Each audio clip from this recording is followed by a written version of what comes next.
മുഖ്യമന്ത്രി പിണറായി വിജയനും മാധ്യമപ്രവർത്തകരും തമ്മിലുള്ള സംവാദം നടക്കുകയാണ്. അതിലേക്ക് ഭക്തരെല്ലാം നല്ല നിലക്കാണ് സ്വാഗതം ചെയ്തിട്ടുള്ളത്.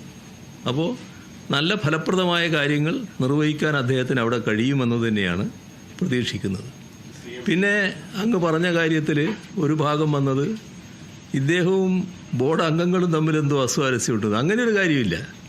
അദ്ദേഹത്തെ ബോർഡ് അംഗങ്ങളെല്ലാം നല്ല രീതിയിൽ തന്നെ അംഗീകരിക്കുകയാണ്. എല്ലാവരും അംഗീകരിക്കുന്നൊരു മനുഷ്യനാണല്ലോ ജയകുമാർ. നമുക്കെല്ലാവർക്കും അറിയാലോ. അദ്ദേഹം പൊതുവെ എല്ലാവർക്കും സ്വീകാര്യനായിട്ടുള്ള ഒരാളാണല്ലോ.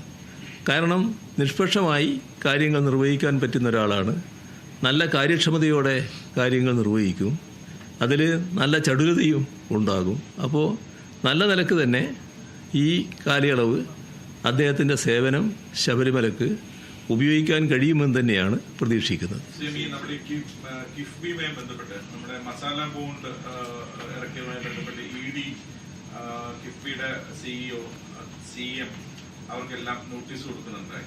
അപ്പൊ ലാൻഡ് അക്വിസിഷനുമായിട്ട് ബന്ധപ്പെട്ട് വലിയ ലാൻഡ് അക്വയറിയും പർച്ചേസ് ചെയ്യുന്നതിലാണ് കിഫ്ബി ചെയ്തത്. അതിലാണ് ഇ ഡി ഒബ്ജക്ഷൻ പറഞ്ഞിട്ടുള്ളത്. എന്തുകൊണ്ടാണ് ഈ അവസരത്തിൽ അതിനെപ്പറ്റി എന്താ താങ്കൾ കാണുന്നത്? തെരഞ്ഞെടുപ്പ് അടുത്ത വേളയിൽ സർക്കാരിനെ പ്രതിസന്ധിയിലാക്കാനാണോ, അത് മറ്റെന്തെങ്കിലും രാഷ്ട്രീയ താല്പര്യങ്ങളുണ്ടോ അതിനകത്ത്? അതിൽ അവസാനം പറഞ്ഞ കാര്യം തെരഞ്ഞെടുപ്പ് എടുക്കുമ്പോൾ ചില കാര്യങ്ങൾ ഉണ്ടാവുമല്ലോ. അതിൻ്റെ ഭാഗമായിട്ട് പല കാര്യങ്ങൾ ആലോചിക്കുന്നുണ്ടാകാം. അതിലൊന്നായിരിക്കാം ഇത്. ഇനി എന്തൊക്കെയാണ് വരാനുള്ളത് എന്ന് അവർക്കേ അറിയാവൂ, നമുക്കറിയില്ലല്ലോ. പക്ഷേ ഇത് വളരെ പരിഹാസ്യമായിപ്പോയി. കാരണം ഈ കിഫ്ബിക്കെതിരെയുള്ള നോട്ടീസ് എന്ന് പറയുന്നത് തീർത്തും പരിഹാസ്യമായൊരു കാര്യമാണ്. കിഫ്ബി എന്തിനാണ്? ഞങ്ങളത് പലവട്ടം വ്യക്തമാക്കിയിട്ടുള്ളതാണ്. ഈ കേരളത്തിൽ എല്ലാവർക്കും അറിയാലോ. പശ്ചാത്തല സൗകര്യ വികസനത്തിന് വേണ്ടിയാണ് കിഫ്ബിയെ കൊണ്ടുവന്നത്. അതിൻ്റെ ഭാഗമായി അന്ന് 2016 തന്നെ കിഫ്ബി വരുമ്പോൾ തന്നെ ഗവൺമെൻറ് വ്യക്തമാക്കിയ കാര്യമുണ്ട്. 5 വർഷം കൊണ്ട് 50,000 കോടി രൂപയുടെ പശ്ചാത്തല സൗകര്യ വികസനം ഉണ്ടാക്കാനാണ് ഉദ്ദേശിക്കുന്നത്. ഒരു ബദൽ സാമ്പത്തിക സ്രോതസ്സായിട്ടാണ് നമ്മളതിനെ കണ്ടിരുന്നത്. ഫലപ്രദമായത് പ്രവർത്തിച്ചു. അതിൻ്റെ ഭാഗമായി 50 62,000 കോടി രൂപയുടെ പദ്ധതികളാണ് ആ ഘട്ടത്തിൽ ഏറ്റെടുക്കുന്ന നില വന്നത്. ഇപ്പോൾ അത് 90,000 കോടി കടന്നു നിൽക്കുകയാണ്. അത്തരമൊരു സ്ഥാപനം നമ്മുടെ പശ്ചാത്തല സൗകര്യ വികസനത്തിനായി പ്രവർത്തിച്ചു എന്നതിൻ്റെ മേലെയാണ് ഇപ്പോൾ ആരോപണം ഉന്നയിച്ചിരിക്കുന്നത്. 2 കൈയും ഉയർത്തിക്കൊണ്ട് അത് ഞങ്ങൾ ചെയ്തതാണ് എന്ന് തന്നെയാണ് പറയാനുള്ളത്. ഇവിടെ പശ്ചാത്തല സൗകര്യ വികസനത്തിന് വേണ്ടിയുള്ള കാര്യങ്ങൾ നിർവഹിക്കാനാണ് കിഫ്ബിയെ കൊണ്ടുവന്നത്. ആ കിഫ്ബി ആ കാര്യങ്ങൾ നിർവഹിച്ചിട്ടുണ്ട്. കിഫ്ബി നിർവഹിച്ച കാര്യങ്ങളെല്ലാം റിസർവ് ബാങ്ക് ഓഫ് ഇന്ത്യ അംഗീകരിച്ച മാനദണ്ഡങ്ങൾക്ക് അനുസൃതമായിട്ടുള്ളതാണ്. റിസർവ് ബാങ്ക് ഓഫ് ഇന്ത്യയുടെ മാനദണ്ഡങ്ങളിൽ നിന്ന് അണുകിട വ്യതിചലിച്ചുകൊണ്ട് ഒരു കാര്യവും കിഫ്ബി ചെയ്തിട്ടുമില്ല. അപ്പോൾ നിങ്ങൾ ചോദിച്ചതിൻ്റെ അവസാന ഭാഗത്തുള്ളതുപോലെ തെരഞ്ഞെടുപ്പാകുമ്പോൾ ഇങ്ങനെ പലതും വരാമെന്ന് മാത്രമേ കണക്കാക്കേണ്ടതായിട്ടുള്ളൂ. കിഫ്ബിയിൽ 300% വലിയ ശതമാനം പിഴപ്പലിശ എന്നുള്ള ഭീഷണിയാണ് ഇപ്പം മുന്നിൽ നിൽക്കുന്നത്. ഈ നമുക്ക് സ്റ്റേറ്റിന് എഫക്റ്റീവായ മറുപടി കൊടുക്കാൻ പറ്റിയില്ലെങ്കിൽ ഈ കിഫ്ബി ഈ ലാൻഡ് അക്വിസിഷൻ യൂട്ടിലൈസ് ചെയ്ത തുകയുടെ എത്രയോ മടങ്ങ് നമ്മൾ പലിശ കൊടുക്കുകയാണെന്നാണ്. അത് ശരിക്കും പശ്ചാത്തലം അങ്ങ് പറഞ്ഞതുപോലെ പശ്ചാത്തല വികസനത്തിന് പണം ചെലവാക്കുമ്പോൾ നമ്മളെ ടാക്സ് ചെയ്യുന്ന അല്ലെങ്കിൽ ശിക്ഷിക്കുന്ന ഒരു സമീപനം ആണെന്ന് അഭിപ്രായമുണ്ടോ? അല്ല, ഇതൊക്കെ ആഗ്രഹങ്ങളല്ലേ. ഇന്നതെല്ലാം ചെയ്യുമെന്നും ആഗ്രഹം പ്രകടിപ്പിക്കുന്നതാണല്ലോ. അതിനാണല്ലോ നമ്മുടെ നാട്ടിൽ നിയമവ്യവസ്ഥകളുള്ളത്. ആ നിയമവ്യവസ്ഥ ഇപ്പോഴും ഇല്ലാതായിട്ടില്ലല്ലോ. സ്വാഭാവികമായും ആ നിയമവ്യവസ്ഥയുടെ മുന്നിൽ സർക്കാരും കിഫ്ബിയും എടുക്കാൻ പോകുന്ന നിലപാട് ഇതാണ്. ഞങ്ങൾ പശ്ചാത്തല സൗകര്യ വികസനത്തിന് വേണ്ടിയുള്ള കാര്യങ്ങൾ ചെയ്തിട്ടുണ്ട്. അത് ചെയ്തത് റിസർവ് ബാങ്ക് ഓഫ് ഇന്ത്യയുടെ മാനദണ്ഡങ്ങൾക്കനുസൃതമായിട്ടാണ്. ഒരു ലംഘനവും ആ കാര്യത്തിൽ ഞങ്ങളുടെ ഭാഗത്തുണ്ടായിട്ടില്ല. ഇതാണ് സ്വീകരിക്കാൻ പോകുന്ന നിലപാട്.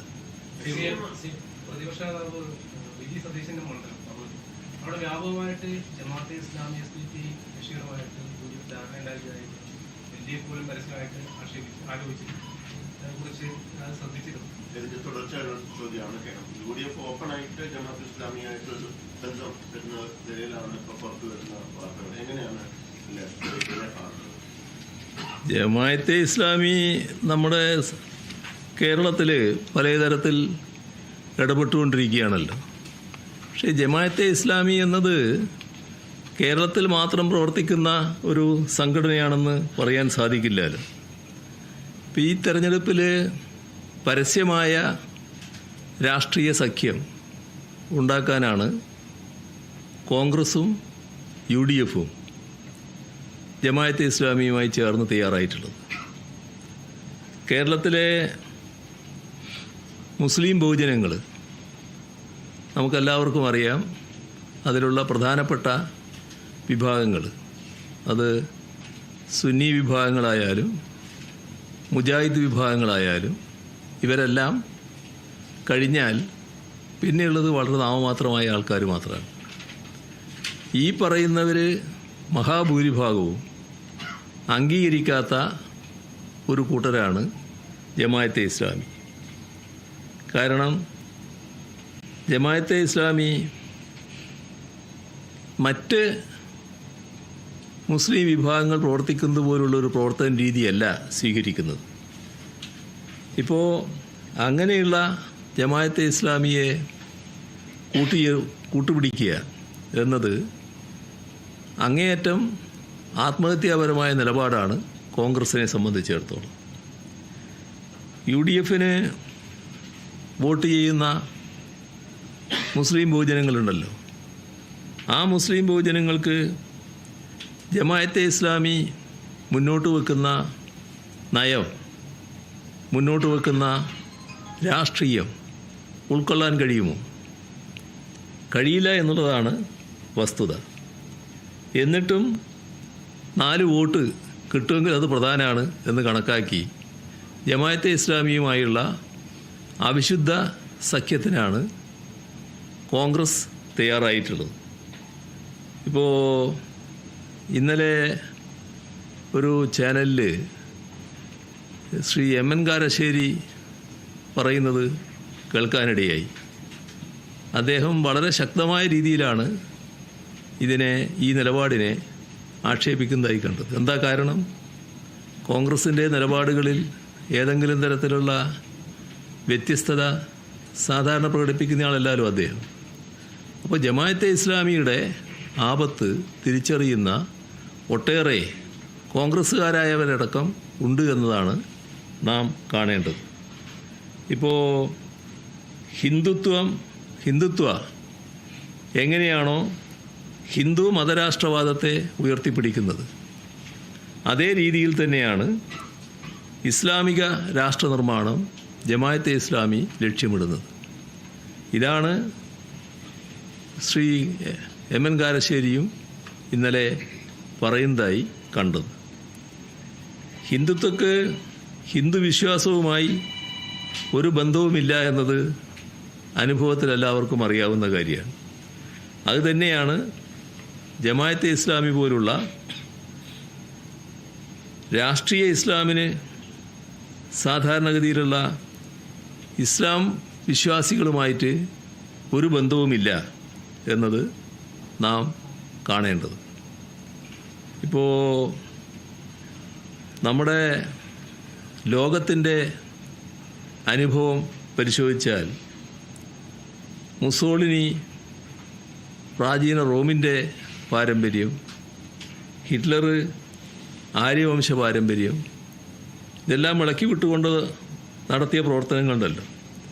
അതിന് തുല്യമായിട്ടുള്ളതാണ് ഇവിടെ മതാത്മകമായ ദേശീയത ഹിന്ദുത്വവാദികളുടെ ഭാഗത്ത് നിന്ന്, പൊളിറ്റിക്കൽ ഇസ്ലാമിസ്റ്റുകൾ വേറൊരു ഭാഗത്ത് ഒരേ രീതിയിൽ കാര്യങ്ങൾ നിർവഹിക്കാൻ നോക്കുന്നത്. അപ്പോൾ മതരാഷ്ട്രവാദമാണ് ഇവർ എല്ലാവരുടെയും അടിസ്ഥാനം. അതിനൊരു അടിസ്ഥാനമായ ആശയ പരിസരം ഈ നിലയിലാണ് എന്നത് നാം കാണേണ്ടതായിട്ടുണ്ട്. മതം നിയന്ത്രിക്കുന്ന പരമാധികാര ഭരണകൂടം, അതാണ് ഇവരെല്ലാം സ്വപ്നം കാണുന്നത്. ഇന്ത്യൻ ഭരണഘടനയും മതനിരപേക്ഷതയും ബഹുസ്വരതയും അംഗീകരിക്കുന്ന മുസ്ലിങ്ങൾ അവർ ഇസ്ലാമിന് പുറത്താണ് എന്നാണ് മൗദൂദി നേരത്തെ തന്നെ പറഞ്ഞു വെച്ചിട്ടുള്ളത്.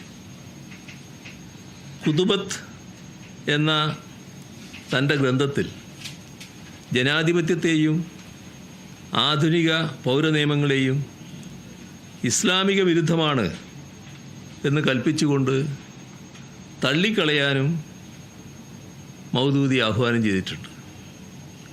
മതത്തെ രാഷ്ട്രമായി നിർവചിക്കുകയാണ് അദ്ദേഹം ചെയ്തത്. മതഭരണകൂടം സ്ഥാപിക്കണമെന്നും അതിനായി രക്തസാക്ഷിയാവണം എന്നുമാണ് മൗദൂദി പറഞ്ഞിട്ടുള്ളത്. മൗദൂദിയൻ ആശയങ്ങൾ അങ്ങേയറ്റം ഇസ്ലാമിക വിരുദ്ധമാണ് എന്ന് പറഞ്ഞതാരാ? അത് ഇസ്ലാം മതപണ്ഡിതന്മാർ തന്നെയാണ്.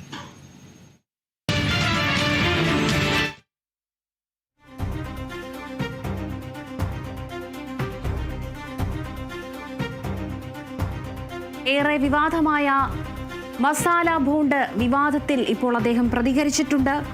കിഫ്ബി ഫലപ്രദമായി പ്രവർത്തിച്ചു എന്നൊരു കാര്യം കൂടി പറഞ്ഞിട്ടുണ്ട്. ED നോട്ടീസ് ഒരു പരിഹാസ്യപരമായിട്ടാണ് അദ്ദേഹം അതെടുക്കുന്നത്. ഇനിയും എന്തൊക്കെ രീതിയിലുള്ള കാര്യങ്ങൾ വരാനുണ്ട് എന്നൊരു കാര്യത്തിൽ അറിയില്ല.